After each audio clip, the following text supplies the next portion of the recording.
Okay, well, we are absolutely delighted about the speaker, David, being with us today. Like Wanda, when Wanda first called me, it's been at least a year or more, and Wanda was absolutely giddy on the telephone talking about what she had seen about Dig Deep and about trying to get in touch with folks. And so this program has been in the works, and so we are delighted that it has come to fruition today. David, who you may have heard speak a couple of moments ago, he's on our Zoom, of course, and he's our guest speaker. And he is the past president of the Rotary Club of Sedona. By the way, Sedona is in Arizona. For those of you with limited geography like me, who asked him where in California Sedona was. So anyway, but David is the past president of Sedona Rotary Club and the past district governor for Rotary Districts 5495. He is his club's visioning chair and has led the Navajo Water Project team. He is also the incoming president for his club, and he has said it's like starting over again. So that's a lucky club. Many Americans don't realize, as Wanda and I, when we first heard about Dig Deep, we just don't realize that we have people in our own country who do not have access to running water or to clean water. And the Navajo Nation is a prime example out west and in the Appalachia area of Kimball, Virginia, and McDowell County in West Virginia. Much work has been done by local clubs and District 5495, along with the organization Dig Deep. Past President David will share with us the long-running efforts and the accomplishments which have taken place with the Navajo Nation, and we're very, very, very excited to hear your presentation, David. Thank you so much. Well, thank you very much. It's great to be here with you all today. I'm going to try to share my screen. Thank you for setting me up so that I could share. Let's see, and I'll see if I can get full screen here. So hopefully you're seeing a welcome to the E-Club of the Carolinas to the Navajo Reservation. Do you all see that right now? Yes. Great.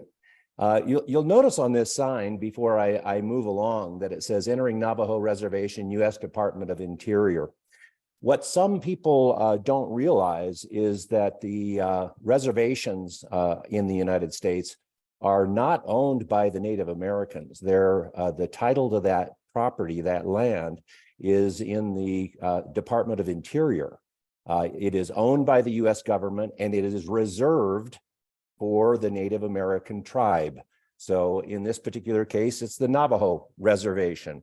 The tribes are obligated to occupy that land, to live on that land. If they don't occupy it, the U.S. government reserves the right to take the property back. So, but it becomes an important part of this story. So I wanted you to understand that. Let's see if I can advance this. So here's our agenda for today. I want to talk a little bit about life and water poverty. I'm going to keep an eye on my time here. Life and water poverty on the Navajo Nation.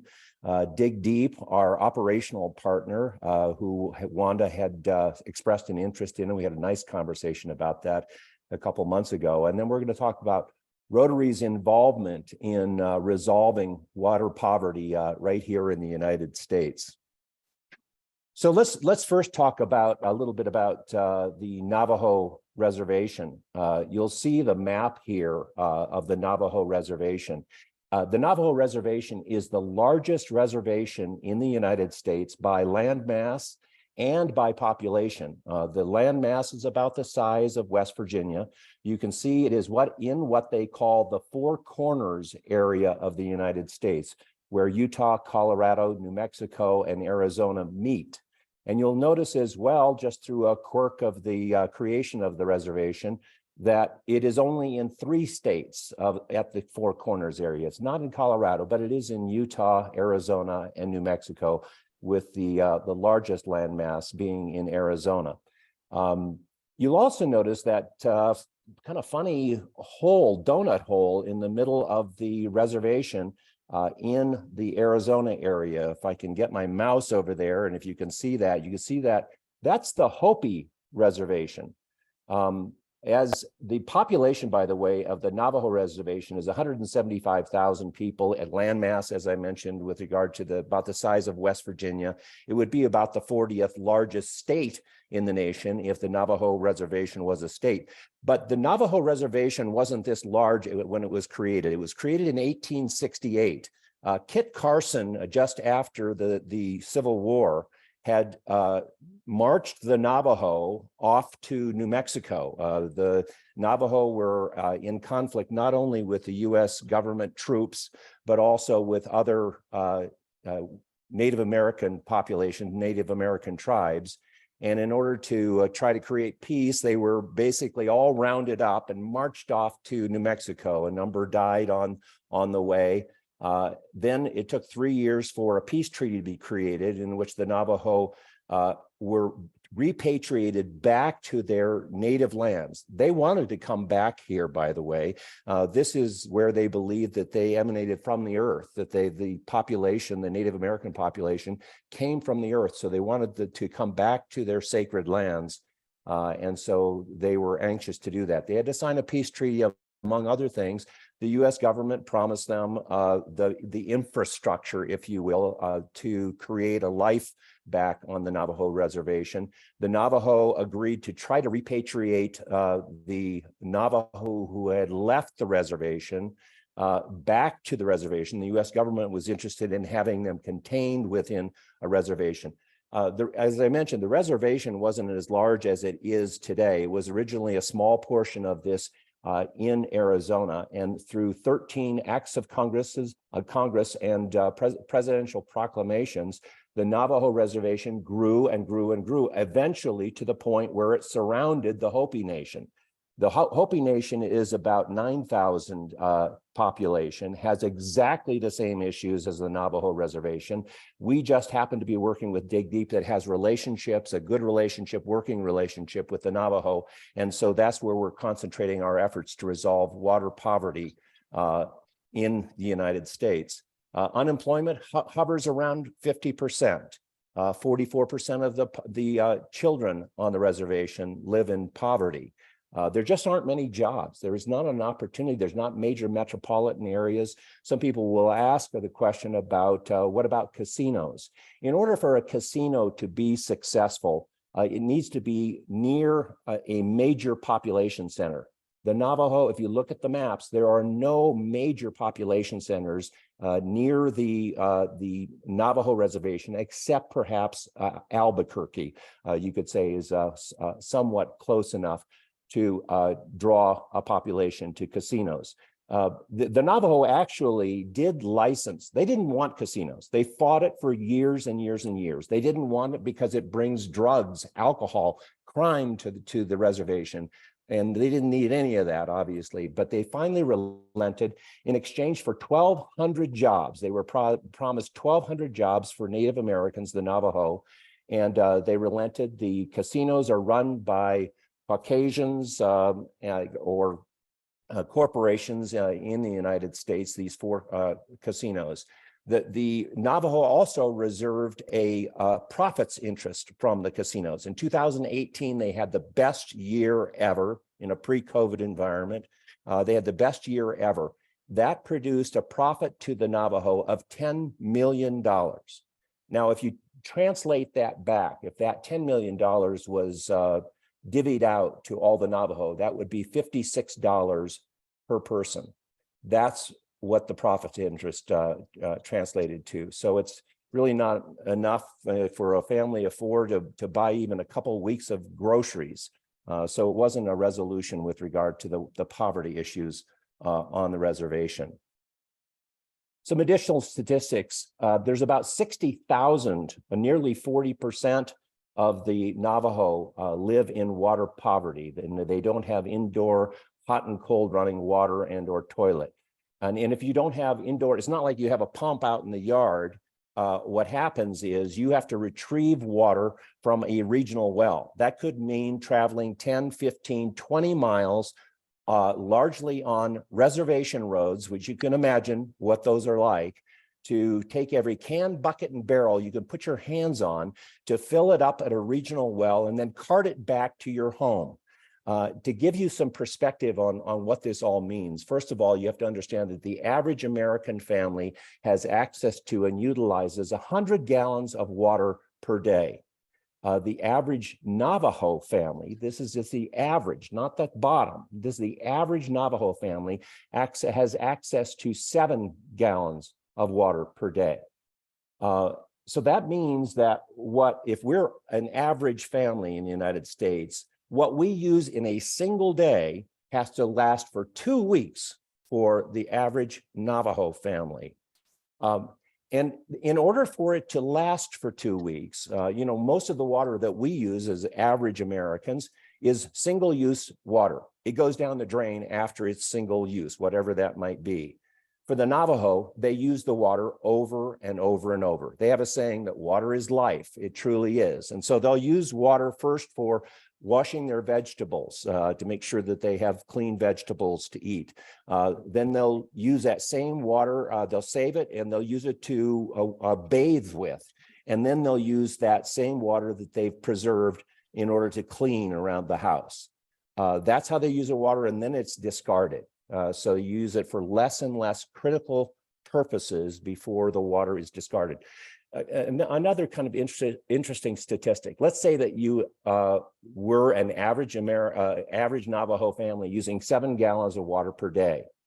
That actually means that if you had to retrieve that water to have just 7 gallons of water for the family for the week, and you were gathering water for the week, that means that you have to collect 400 pounds of water to cart back to your home in order to have a meager 7 gallons of water per day. That's the kind of life that they live on the Navajo reservation. Some additional information about the Navajo reservation. The United Nations has determined, they do studies of all sorts of things. And one of the things that they've determined is water poverty in various areas around the world. The United Nations has determined that a typical hub and spoke system where you drill a well and then pipe water out to the homes of the residents of that area is not practical in an area like where the Navajo live. You have to understand the Navajo culturally are a very rural population. Their culture is with farm animals. There'll be livestock of cows, sheep, goats that they will try to graze. And because this is such an arid territory, there is so little for those livestock to live off of. The Navajo are forced to live far apart from one another in order to have their livestock not compete for a meager amount of nourishment that is available in the desert. So consequently, they live culturally, this is their culture, they live far apart from one another. If you've ever had the opportunity to drive through the Navajo Nation, you will see a remote home way out next to a mesa, and another one way out here next to an arroyo, which is an area where the water will flood through whenever it rains. And by the way, they get 6 inches of rain per year on average on the Navajo reservation. So rain is not the solution to accessing water. You also have the difficulty, you can't pipe water above ground. You have to pipe it underground because of the sun that creates, it heats up and creates bacteria in the water. So that's not a solution. They also have in the Southwest something they call caliche. And caliche is a virtually impenetrable rock that makes it extremely difficult and very costly to try to do any trenching in order to be able to pipe water from one location to another. And you need the pipes to be underground to get it out of the sun so that you don't have that bacteria build up. So that makes it very difficult. And the terrain is very difficult. As I mentioned, you have these arroyos. I mean, the Grand Canyon, if you think of the Grand Canyon, there are little canyons all over the Southwest and all over the reservation for the Navajo, which means it's very difficult to, even if you could trench, to trench from one location to another. They also live in clan-based communities on the Navajo Nation, which it's a matriarchal system. So when a young Navajo man and woman marry, they will live on the land of the clan of the bride. So, and that's a kind of a unique culture from that perspective, very matriarchal. So the Navajo access to clean water, this is something to discuss. In the 50s and 60s, after World War II, the United States government determined that they needed to have access to uranium. And so the US government looked for it in the United States and found that there were deposits on the Navajo reservations and other locations as well. But we're talking about specifically about the Navajo reservation. And so they licensed, and remember that this is a reservation for the Navajo. The US government owns the land, so they have the privilege of mining on the land. The Navajo were actually excited about the possibility of these mines coming. I don't think that it could be that no one understood the risks associated with uranium mining at the time. I will assume that that really is the case. And so uranium mines were peppered across the Navajo reservation. You see all these red dots where there was uranium mining. Many of these companies, after they mined out the practical uranium that they could pull out, then left slag heaps and pools with uranium waste and mines that they just boarded up and left. Consequently, that uranium leached into the groundwater that's most accessible at about the 600-foot level is on average where you will find water if you drill for water on the Navajo reservation. That was so polluted by the uranium mining that it is unfit for human consumption. And so you have to drill deeper wells. And there were these 600-foot wells that were across the Navajo reservation. But in order to find clean water that did not have the pollution from uranium, you had to go down to 1,000 to 1,500 feet. A recent well that cost $1.2 million that was drilled not far from the area where we've been working to provide access to clean water, the well came up dry. It did not hit that secondary source. And so $1.2 million went right down the tubes. So there's all these uranium waste sites that exist across the Navajo Nation. Within the last 5 years, the US government finally passed legislation to clean up about 200 of those uranium waste sites. But that water from those shallow wells is not supposed to be used for any purpose. But if you are carrying back these heavy tanks of water to your home that I mentioned earlier, the hundreds of pounds you have to for a week for your family to have a meager 6 or 7 gallons per day, your farm animals are another issue. What are they going to consume? Well, in too many circumstances, they're still consuming the water from the shallow wells that are polluted with uranium.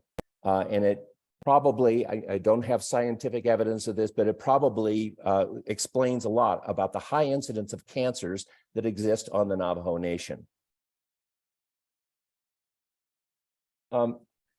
So along comes DigDeep. DigDeep is an organization out of California.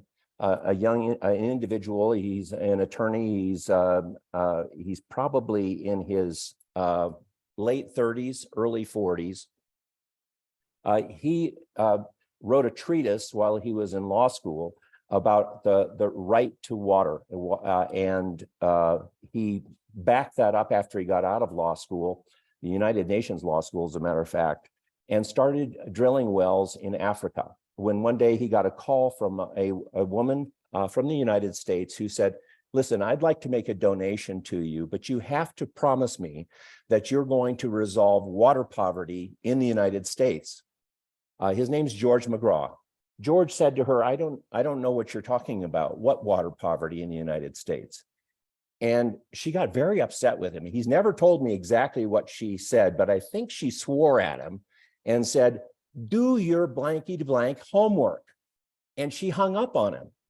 Well, you know, like for most of us, that was kind of an intriguing call. And so he immediately did his homework and found that there are just an incredible amount of the population in the United States, over 200,000 people that live in water poverty in the United States. And George was so struck by this that he decided to repatriate all his work that he was doing on water poverty in Africa to the United States to try to resolve water poverty right in his own backyard. So he founded DigDeep as a US-based water company in 2012. It's the sole US nonprofit operating in the United States under the water sanitation and hygiene protocols established by the World Health Organization. They've put in, this has 350, at this point it's got to be over 450 in-home water installations on the Navajo reservation. They conduct hygiene training, and to date, Rotary has provided somewhere between 25 to 30% of the funding for these systems to provide water to the Navajo. This is the way they work, and you get a picture here. You see that what's happening, as I mentioned, you can't really pipe water to the Navajo. It's just too inhospitable an environment. Both the geography and the weather are inhospitable. And so the water systems are based upon a tank system put in at the home. You can see there's a 1,200-gallon tank being put in by heavy equipment here. This is all being done by DigDeep based upon the application by the homeowners for a water system. They're just not put in at every home site. The homeowners have to ask for the water systems. These 1,200-gallon tanks are filled about every 3.5 to 4 weeks, typically for a family, and they provide the family enough. They will get a family up to about 40 gallons per day. Not what an average American family uses, but at least enough to address hygiene and water needs around the home. Solar panels are installed, a pump is installed so that the water can actually be pumped into the home. It's pretty amazing to watch those, the Navajo, turn on that water for the very first time in their home. I mean, it's a very, very emotional experience. A lot of times the Navajo live in trailers. You see that in the picture, as a matter of fact. This is an old trailer. It was plumbed. It came with plumbing from the factory, but it has never been hooked to anything. So for many, this is hooked to a water source for the very first time. They also have this solar panel to generate the pump so that they can pump the water through the system. And there's usually enough residual electricity from that to provide a little electric light. So many of these Navajos are living not only without water, but without electricity as well. They're living by candlelight. The kids are doing homework by candlelight. I mean, it's just tragic. We recently did an installation where the electric lines were not more than 40 feet from the home, but the home was not connected to the electricity because it didn't have sufficient siding and improvements to qualify for electricity. So they continue to live in darkness while but we did put it in a water system, we put in solar panels, and so they suddenly had both a residual amount of electricity as well as a system to provide water to the family. So the DigDeep solution to this, and DigDeep, the organization, is installations. Putting in installation cost about $4,500 per home. We have quote cut a deal with the Navajo that we would fund those at a flat $4,500. Each home is different. Some homes will be wired because it is a trailer that the family has. So we can access that for providing the electricity necessary. Some are hogans that don't have anything, and so we're putting an entire system into the home. Water trucks circulate about every 3 to 4 weeks to fill those tanks to make sure that they have access for the water. Other than the first 2 fills, the recipients have to pay for the water. And there is some financial support that is available through the tribe in order to provide water for those who don't have the resources themselves. If there's with the high unemployment that exists on the Navajo reservation, some need help. And then the recipients of the systems are asked to help with subsequent installations so that there is a carryover, if you will, as long as they have those in the homes that are physically able to do it. And the result is transformed lives and obviously the opportunity for a better life. By the way, the woman in the picture here is what they call, she's known as the water lady. She actually, George McGraw will tell you that she is the founder of the Navajo Water Project. She used to pick up, she was a school bus driver. She would pick up kids in the morning, take them to school, and then pick them up in the afternoon and drive them home. And what she observed when she'd pick up the kids at their home, for those who did not have access to water, they might not even have a vehicle to travel that 15, 20 miles to get water, to get it back home. With the unemployment rate is so high, if they didn't even have a vehicle to provide water, some of those kids were living in a household that had even less than 7 gallons of water per day for all the use that the family had for water. And so she noticed that these kids got bullied on the bus. And she was so moved by that. Her name is Darlene Arvizo. Excuse me, this gets me every time. She jerry-rigged her pickup truck with a tank and that she could go and collect water from the local well and then drive it out to fill every can, bucket, and barrel that the family could put their hands on so that they could have water so that these kids could go to school clean, actually be able to bathe.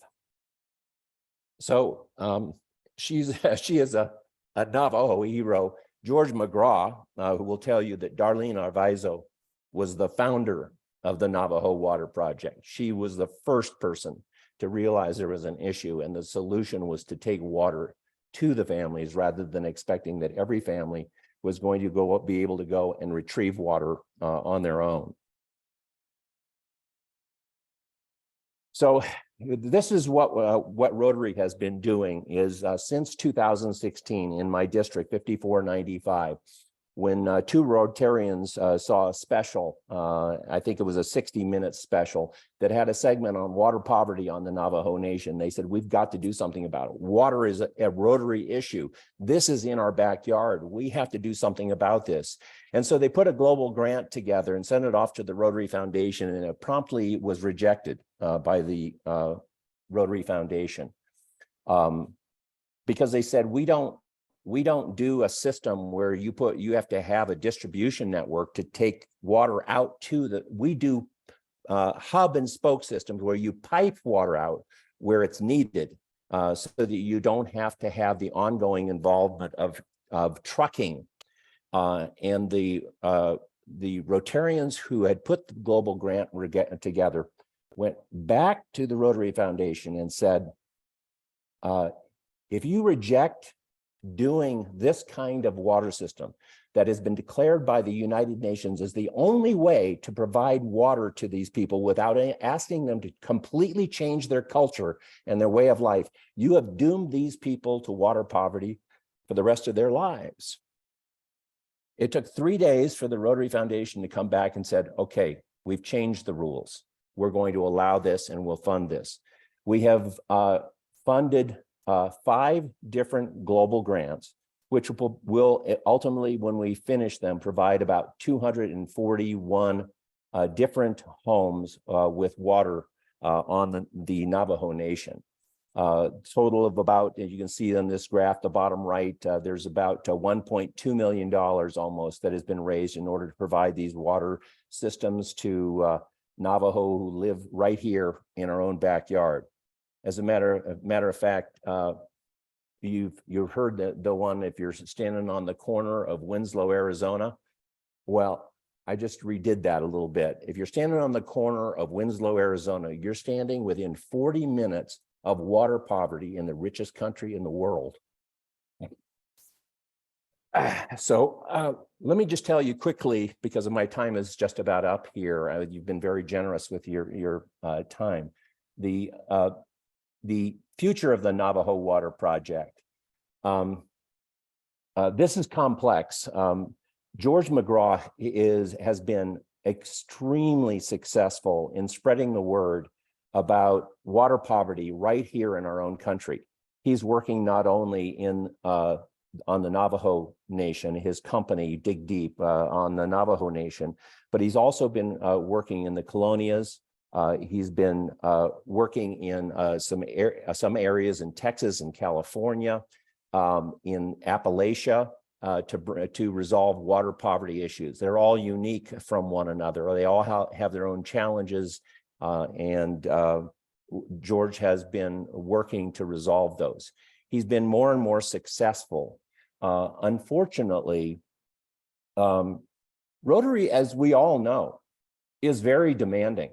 We don't just hand out money to individuals. We expect that there is going to be regular reporting, the opportunity to go and check the work that's being done. We don't advance people money. We make sure that it's going to be deployed. We are one of the greatest foundations, the Rotary Foundation, the greatest foundations in the world, because of the work that we're doing is actually making a difference because we demand accountability. George McGraw has been so successful in raising funds from others, they have ultimately determined that we are too big a pain in the patoot, that we are way too demanding. While we have been necessary, critical in developing the Navajo Water Project and doing the early funding so that they could get a proof of concept about how they could put these water systems together, how to convince the Navajo that this really was something that could help change their lives for the better. While we have been there for that, others have come along and have provided money in large increments, $250,000, $500,000 in a single tranche, and then told DigDeep and George McGraw, when you need more money, come back to us. But just deploy this money, then come back to us and we'll give you more. I might be a little flip here, but they do not have the same kind of requirements that Rotary does for proof that the funds are working as originally intended. So the fact is the Navajo Water Project, as far as Rotary is concerned, will come to an end somewhere in the fall this year when we finally deploy the money monies that have already been provided by Rotarians and the Rotary Foundation for the resolution of this issue. Were it not for Rotary, this project never would have gotten off the ground. They never would have had an opportunity to prove the concept of how to resolve water poverty on the Navajo Nation. We got it started and we can be proud about that. And now it's our job to look for the next great project and the next great tragedy that we can address through our care and our donations. So with that, I'll turn it back, and if there are questions or if you have time, I'd be happy to answer any questions that there are.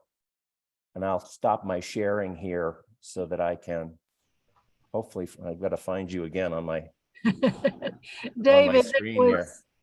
That was so well done, so well put together, and emotional certainly for you, but for all of us hearing it too. There are a couple of questions in the chat session, and I've got a couple of hands raised, and so we know we've got at least 3 questions. It wasn't, I think Candace is also on. This may be in from Candace. Without the uranium mining, are you saying that the water access would not be near the problem that it is today? You see this all over the place. There are windmills to bring water to the surface. There are wells that populate the Navajo Nation that are accessible to the Navajo, but that are unfortunately at that 600-foot level that they can't use. So, okay. And then the other question, Julia wanted to know, how much does it cost to fill the tank of water at an individual's home?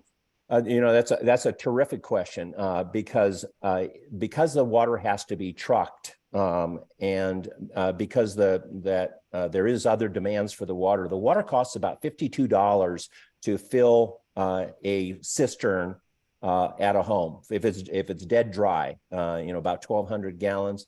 So call it $40 per 10,000 or per 1,000 gallon of water that they have to pay. I live about 2.5 hours from this, and I pay a total of $6 per 1,000 gallons. So it is still expensive for them to do. If you take that on a 12-month basis, they're probably paying $600, $700, $800 per year for water. Okay, and then a question from Franca: if the U.S. government owns the land, why is it not responsible to improve the way of life by providing electricity and water systems? This is a great question. The Bureau of Indian Affairs in 2019 did an assessment with regard to not only the Navajo reservation, because there are other Native American populations that also suffer from lack of basic living access, like whether it's electricity or water or what have you. I'm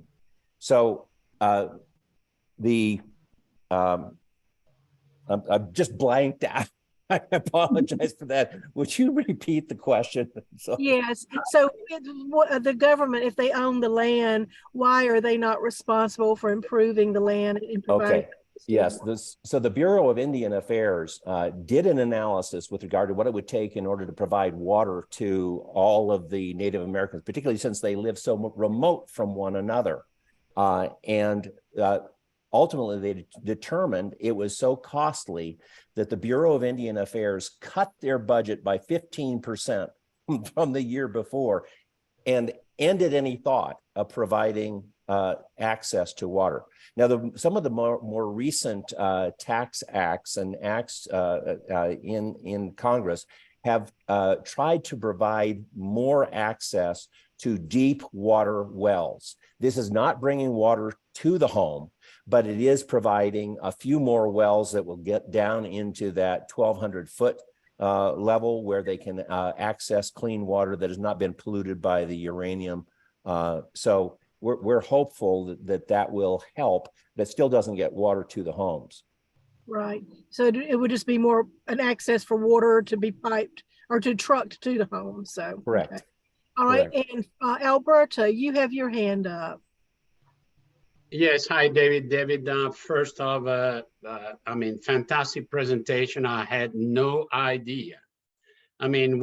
We participate with another group and to bring water to Honduras and so forth. And so not knowing that such a dire situation is actually their situation at this point is not as complicated because they have freshwater sources on the mountain. So we can just take it down, if gravity fed, have tanks and so forth. So it appears that the project that we do down there are much, much, much simpler than the situation in this Indian reservation. And I'm assuming that there are, as you probably mentioned, there are other reservations, maybe not in such a dire situation, but still with water poverty. So my question is actually more of a Rotary Foundation question. I was kind of intrigued because you said, and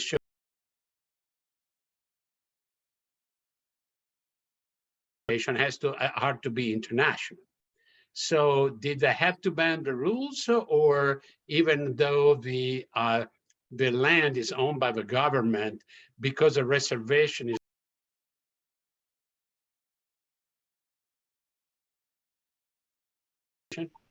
This is a great question, and thank you for asking, Roberto. The the fact is that we are, I mean, very frequently we're doing wells in Africa, and they are the local partners and we're the international partner.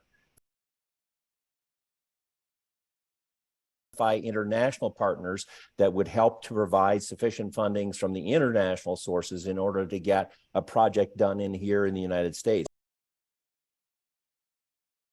A global grant where we have, for example, in the global grant that my own club did, the Rotary Club of Sedona, we have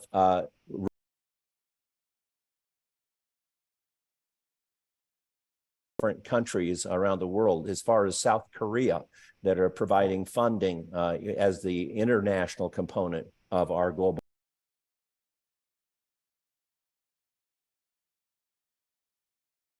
Makes sense. And I understand that the only source for this project, given the cost, cannot be district grants because they would be too small.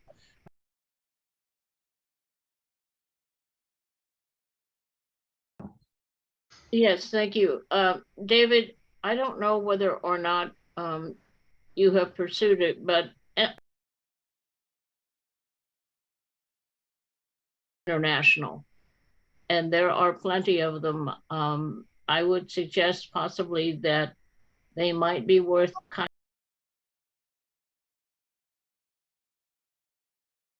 of large grants at the district level, but have also done water projects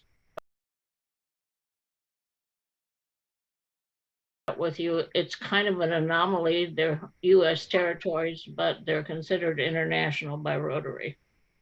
Well,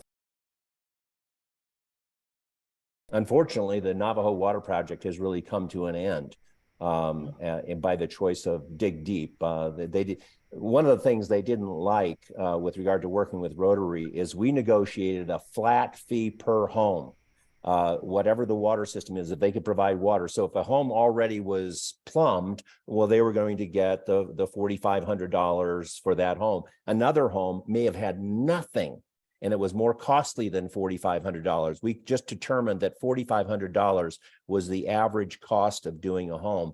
And that's what DigDeep ultimately said, you know what, we now have sources, large sources of cash of donors who realize that this is a problem right here in our own backyard and are willing to pump large amounts of money into this without all the stipulations that Rotary has. And we can be very proud of our foundation. Number one, for bending the rules, realizing that if they stuck to the rules with regard to the piping of water out to the homes and so on, as opposed to a distribution network, this never would have been addressed by the Rotary Foundation. So we can be very proud of that.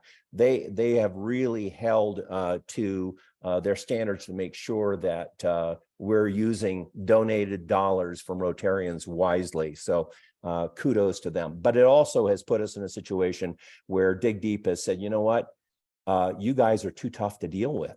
You have too many demands for our project, and there are too many other donors who are willing to just write us big checks and don't expect to go out and inspect what we're doing. They just want a written report.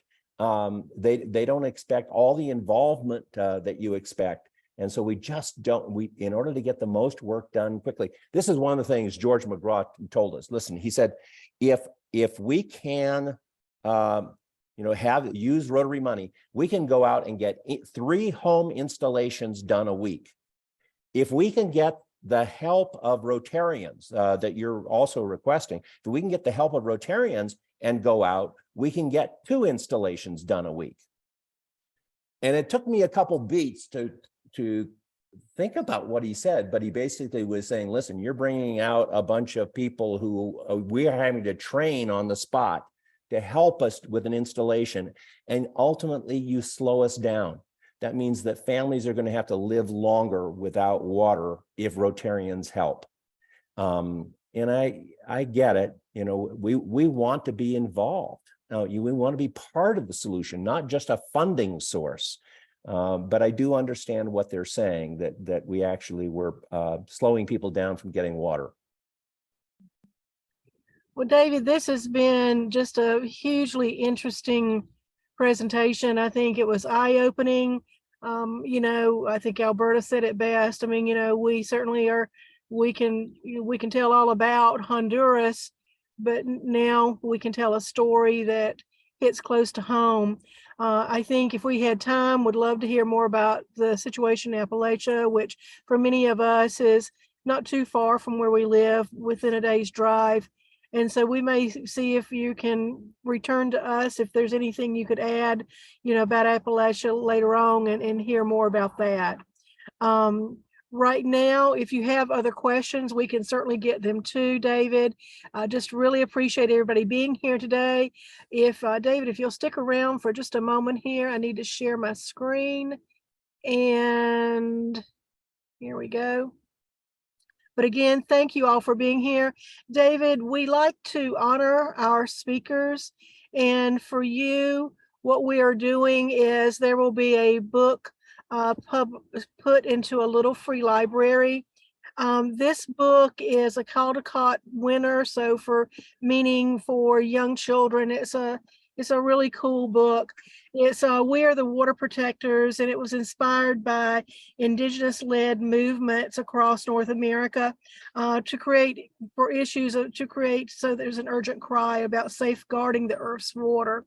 And so for young children, it introduces them, to that aspect of water, and certainly to Native Americans' appreciation for water. It starts off with water is the first medicine. It affects and connects us all. And certainly that is the case. Both authors are members of Native American tribes, one out west, one in North Dakota and one in Alaska. And so this book will go into one of our little libraries, and it is in recognition and honor of you for your passion for Rotary and bringing clean water to so many, to all. So thank you for that, and thank you for your presentation today. We certainly do appreciate that. Thanks for having me. You're very, very welcome. And